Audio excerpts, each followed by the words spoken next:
An act of vandalism intending to harm instead reignites a dialogue on sexual assault. We'll take you inside an Evanston nonprofit opening new doors for local youth and families. And a color fight brings harmony to campus. We'll tell you how one student group is spreading cultural awareness with a toss of powder. All those stories and more coming up on the Northwestern News Report.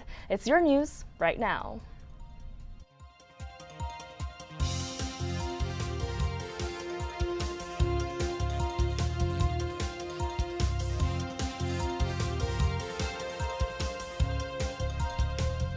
Good evening and welcome to the Northwestern News Report. I'm Matt Stein. And I'm Michelle Beck. Thanks for joining us. Two sexual assault victim advocacy groups set up information tables behind Northwestern's Weber Arch to wrap up Sexual Assault Awareness Month in April. The event, called the Clothesline Project, gained significant attention on Facebook, but not for the reasons the group originally intended. NNN's Andrew Merica is in Studio B with more. Andrew?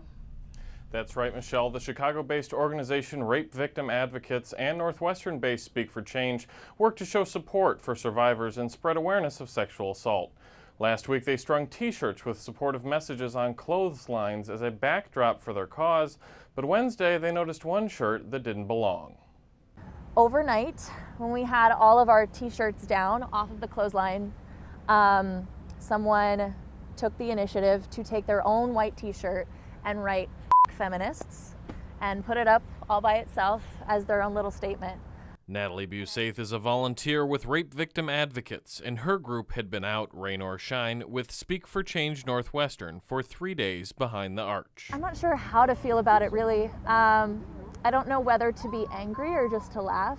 Imagine Tanishuk is the chair of Speak for Change, and members of her organization discovered the shirt. It was just hanging right over that tree. Instead of taking the shirt down and hiding it, they put it proudly in the center of their table with a sign that said, "We speak because people do things like this." I've had so many people come up to the table, yesterday and today and want to know more information on how to help survivors. Instead of hiding it, they decided to show it and say, this is why we decide to speak, because of people like this. Tanishuk said that the vandalism makes her job more important than ever, especially coming so recently after the sexual assault allegations against the Northwestern chapter of Sigma Alpha Epsilon. Because of the whole SAE situation, the topic of sexual violence is on a lot of people's minds.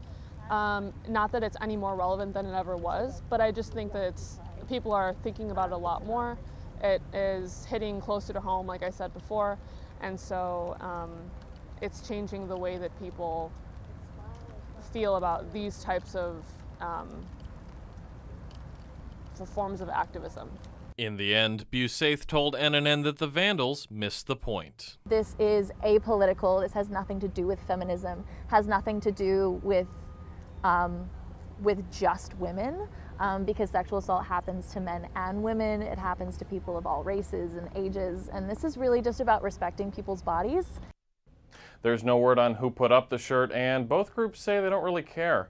They say this act of hatred gives them a reason to fight harder to end sexual assault. From Studio B, I'm Andrew Merica, Northwestern News Report. Thanks, Andrew. Earlier today, I sat down with ASG President Neharika Mulikutla to talk about how students are feeling about sexual assault on campus. With any large incident like that draws a lot of public sentiment, whether it's outrage or I guess the backlash to it that occurred as well, there is a period of time where every IFC chapter is talking about it. Everybody in all 4 Greek councils are wondering what is the role of Greek systems in sexual assault and perpetuating systems of sexual violence. And everybody on campus, regardless of whether you're in the Greek community or not, is recognizing that sexual assault is a rampant problem amongst college campuses across this nation. And then after a little while, people stop talking about it as much, and not as much gets done. And the administration recognizes that it's kind of like a lull in the conversation. And so I guess one of the really good things that came out of it is that was all student advocacy that led to such a public announcement. We'll have links to both Speak for Change Northwestern and Rape Victims Advocates on our website at nnnTV.org. Northwestern's Medill School of Journalism said earlier this month it will not renew its accreditation. NNN's Caitlin Boudreau has more on the fallout from that decision. I found out by seeing other students post a Tribune article that we were no longer accredited. Medill student Sam Schumacher said he was blindsided by the school's decision not to renew its accreditation and was disappointed that students weren't consulted. So I wish there was some kind of town hall meeting. I feel like that wouldn't have been so hard to just get everyone in a room and say, this is what we're doing. According to Peter Bhatia, president of the Accrediting Council on Education in Journalism and Mass Communications, this decision was a long time in the making. We knew it was coming, I guess, for somewhere in the neighborhood of a year, I suppose. Yet the students weren't informed by Medill administration until after the fact. It felt like a dirty secret that was kept from us. I don't really understand why we couldn't have been told. Medill Dean Brad Ham told the Chicago Tribune, quote, "I'm not saying we don't want program review or accreditation. I'm saying we want a far better one. The students will be involved." But Bhatia says they've already made adjustments to their process. The dean was critical, I think, in some ways of accrediting discouraging innovation. I think it's actually the opposite. We've relaxed and changed and evolved our standards over time to give students more room to experiment. In an email to students, the dean said, quote, "The effect on our program is minimal at best. Student recruitment, internships, and hiring have never been affected by whether a school is accredited in our field, and we attract incredible students from around the world." Though Medill is no longer accredited, Bhatia said Medill's reputation as an industry leader still carries a lot of weight. I mean, Medill is Medill. It's long been considered one of the premier journalism programs in the country. And I don't think that's going to change. But Schumacher hopes for more transparency moving forward. I just wish they would have given us more notice. I'm not necessarily mad that they did it. I'm just mad that we weren't told about it. Non-Medill students shouldn't worry. Northwestern University as a whole is still accredited by the Higher Learning Commission.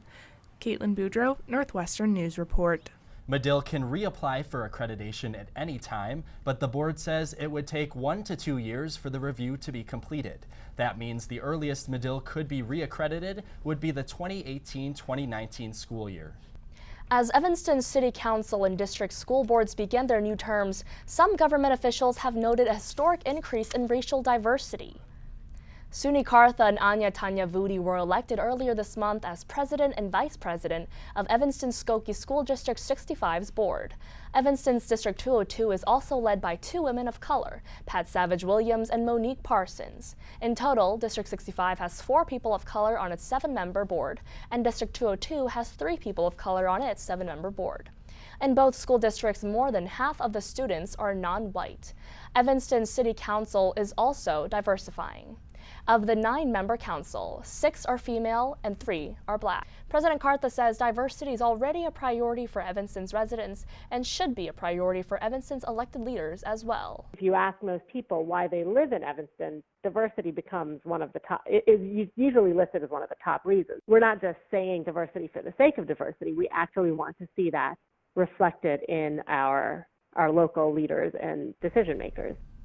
The board under Kartha will continue to work on its equity action plan to include underrepresented voices in local decision-making. Coming up, a local youth program is leading the way with a newly renovated space. We'll take you inside. A new survey details how student debt might affect future financial decisions. We'll take a look next in Money Minute.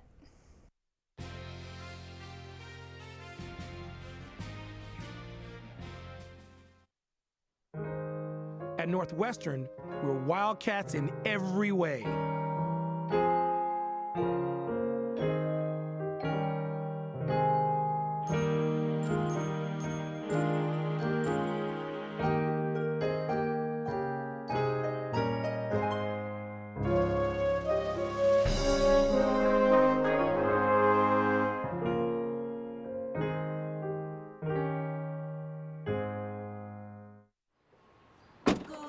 Northwestern break right through that.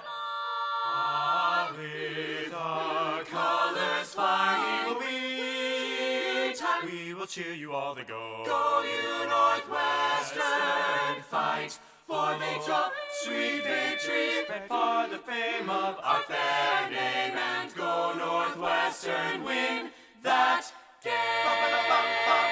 Go Cats! At Northwestern University, we are pioneering innovation and achieving excellence across every imaginable discipline.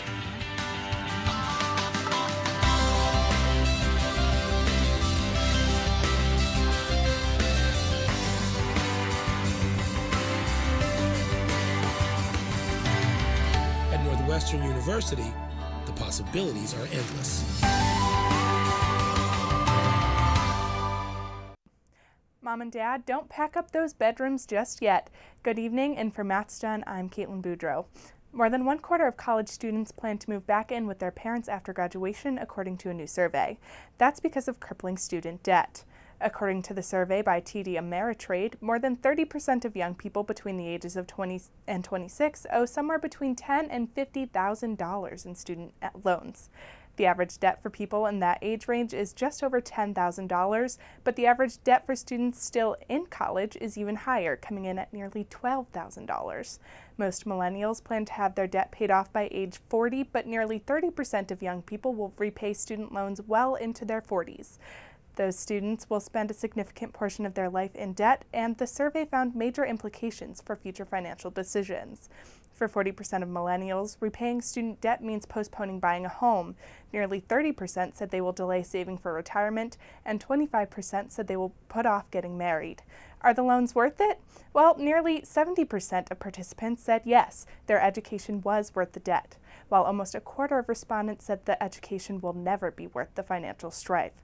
Here at Northwestern, the average student debt load was a little more than $23,000 in 2015, but a new financial aid policy will ensure future students graduate debt-free. With Money Minute, I'm Caitlin Boudreau. Well, Illinois students who take out loans can now expect more protection from predatory college lenders, thanks to the Illinois State Senate. A bill passed on Wednesday will now ensure families receive sufficient information about lending terms before borrowing. Student loan servicers must now hire specialized employees to help answer questions about repayment options and conditions of release. State Senator Daniel Biss, who sponsored the bill, said the Attorney General's office will now include a student loan ombudsman. This official will now help enforce requirements to not include misleading information on billing statements and stop unreasonable fees. The legislation was deemed the Student Loan Bill of Rights. It mirrors the national plan unveiled by President Obama back in 2015. And we wanted to know how you plan to pay off student loans. So we asked you in this week's edition of Rock Talk. Hi, I'm Nikki Kaplan here at The Rock today to ask students about how they're going to take charge of their student debt. How do you plan on managing your student debt? I'm just gonna try to pay it off bit by bit, I guess. It's kind of unavoidable. I don't plan on getting student debt. So then what are your next steps to take after college? I plan on going to grad school, hopefully being able to work my way through it with whatever financial aid I can get. How do you plan on managing your student debt? I'm actually on full scholarship, so I have no debt. Great, so what are your plans for after college then with that? I am going to grad school, and then I'll have debt. How do you plan on taking care of student loans and debt? I fully plan on living under a bridge and asking people riddles, and if they don't answer correctly, I'll mug them and take their money. If you have an idea for a future Rock Talk topic, tweet at us at @NNN_news. An Evanston-based nonprofit organization debuted their new space this week. The new space is located on Church Street, just across from Evanston Township High School. Youth and Opportunity United, or U, works with more than 16,000 young people from 3rd graders to teens. The organization offers opportunities and support through after-school programs and post-high school planning. U provides resources for participants to learn about science, math, art, and more. The new building features a commercial kitchen, gathering spaces, and a farming and entrepreneurship program. Chief Operation Officer Ina Gutierrez says the new space will not only benefit staff collaboration, but will also offer youths a central location with state-of-the-art facilities they deserve. Kids don't see how big or small the world is until adults teach them. And so to understand that we live in a diverse community that has tremendous resources and passion and tremendous poverty and problems, this is the organization that is one of the bases of that community to encourage and support our youth. Tierra says this space will bring young people together, but the majority of their work takes place in school during U's after-school programs across Evanston and Skokie. And when we come back, we'll tell you about a group of students who pulled an all-nighter for a good cause. Will rain be the headliner for Dillo Day? I'll tell you coming up in the 5-day weather forecast. At Northwestern, we're Wildcats in every way.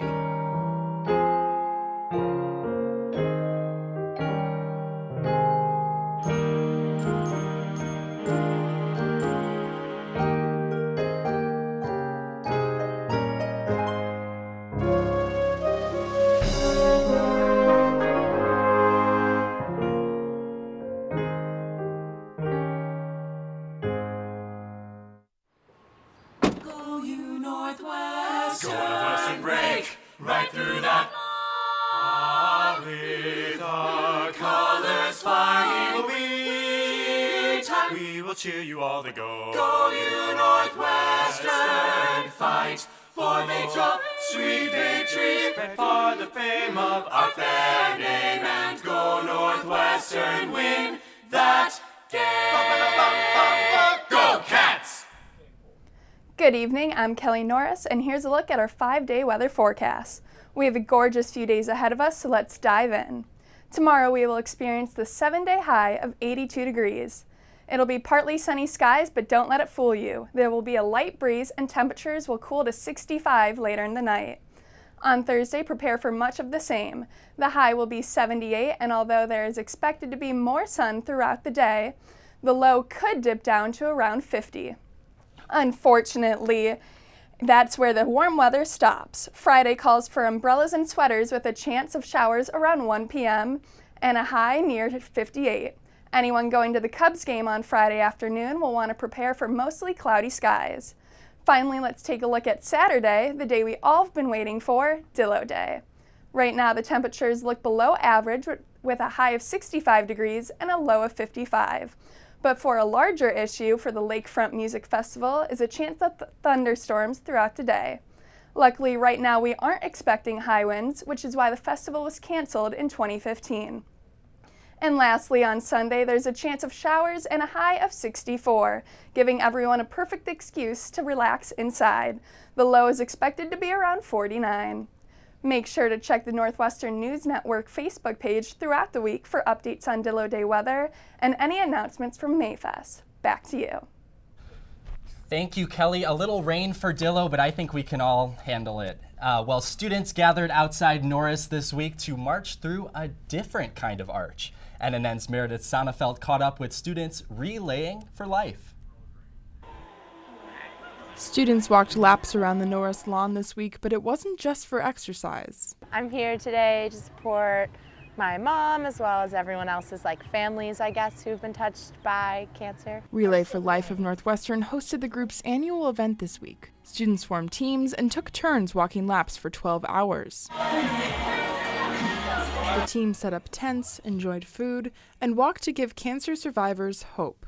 For students like Jackie Maloney, the event is an opportunity to bring people together for one cause. I think you realize how small the world is when it comes to something like this, and this is a good result of that, and that people are coming together rather than going apart.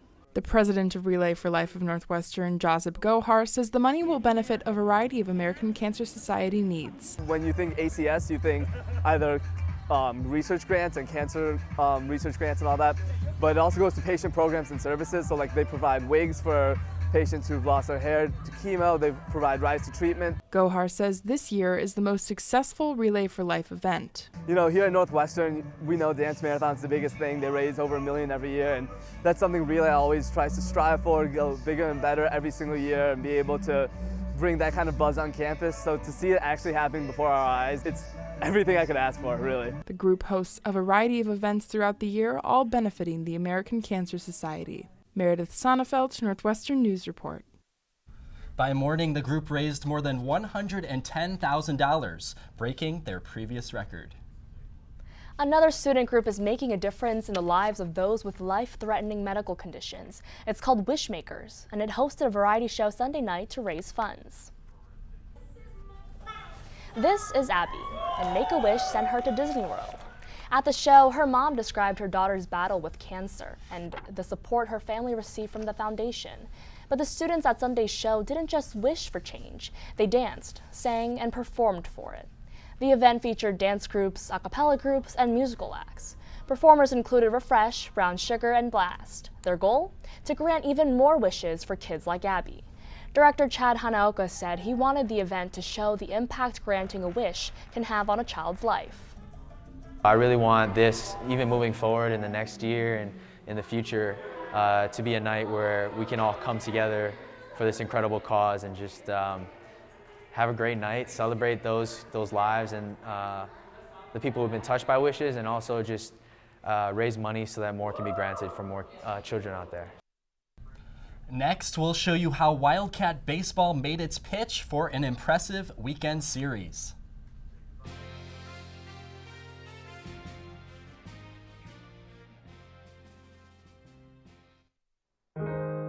At Northwestern, we're Wildcats in every way.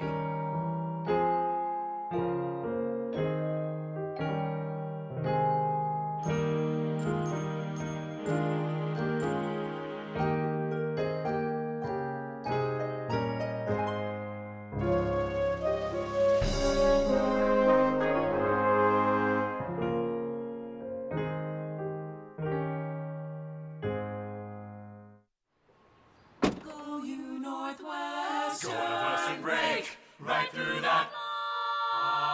With our colors flying, we will cheer you all to go. Go you Northwestern, fight for victory, sweet victory, for the fame of our fair name, and go Northwestern, win that game. Go Cats! At Northwestern University, we are pioneering innovation and achieving excellence across every imaginable discipline.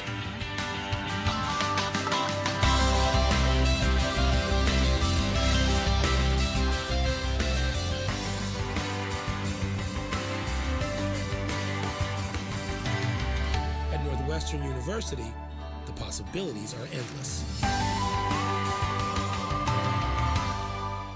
Welcome back. We're joined now by Sports Night's Miles Miller. Miles, how did the Cats do this weekend? Overall, it was a pretty good weekend in the Northwestern sports world. For the Northwestern baseball team, this weekend's three-game series against Maryland was a pivotal one for the Wildcats. The team entered the series tied for 8th place in the Big Ten standings, with the top 8 teams making the Big Ten tournament. Could the Cats fortify their postseason positioning? Here we go. We take you to game 2 of the series. Start off with Hank Christie on the mound, putting in work as he strikes out Maryland's Madison Nickens, game tied 0-0 in the bottom of the second. Now in the top of the third, catcher Nick Pachorik steps up to the plate and blasts one into center field. A little souvenir for the fans. Cats trail 2-1. Bottom of the fourth, Hank Christie asks Madison Nickens, "May I help you?" "No thanks. Just looking." Christie gets the strikeout and Cats lead 3-2. Top of the fifth now, and the floodgates start to open for the Cats as Connor Lynn bloops one into short center. Cats extend the lead to 8 runs. Back to Hank Christie, who had himself a day, 8 innings pitched, only 6 hits allowed, and he got the W as the Wildcats win 11-3. With that victory and a victory the following day, the Wildcats handed Maryland just their second and third home losses for the season. The win also moves the Cats into sole possession of 8th place in the Big Ten standings. Last July, Northwestern Athletics announced that it would become a launch partner of the LGBT Sports Safe, the program that provides training to coaches, administrators, and athletes to create an LGBT inclusive community.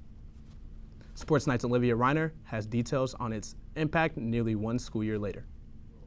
Alicia Gomez-Shaw, a retired fencer, came out during her freshman year of college.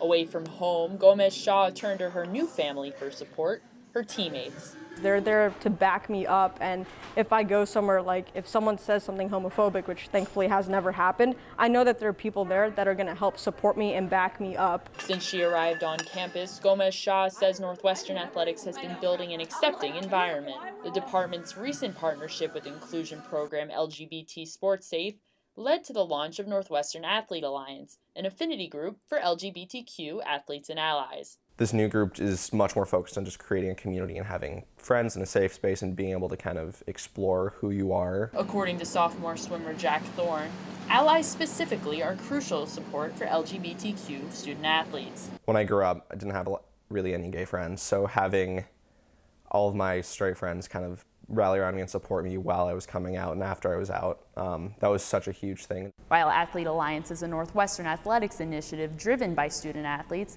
administrators say the involvement of the entire department is critical in building an accepting community. If there is a student that is not out, that if they see their coach at a community building event, if they're seeing their athletic trainer at a community building event, they're seeing that those individuals are dedicated to making sure that sport is safe for the LGBT community. Ultimately, student athletes say that the group should make LGBTQ members feel comfortable and confident. If I can move and I can score and I can, win games or win matches, like that's the only thing that matters.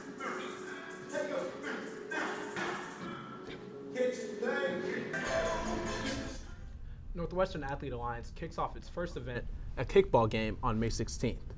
Students will face off against their coaches and staff. Well, we're looking forward to that, Miles. And up next, we'll tell you about one of the most colorful holidays of the year.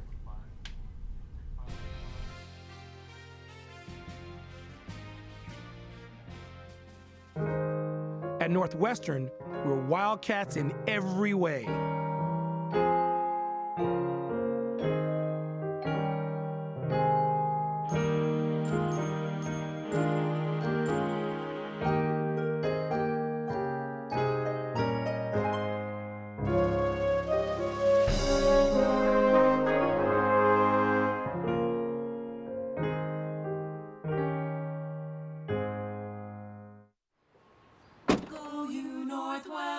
Northwestern break right through that.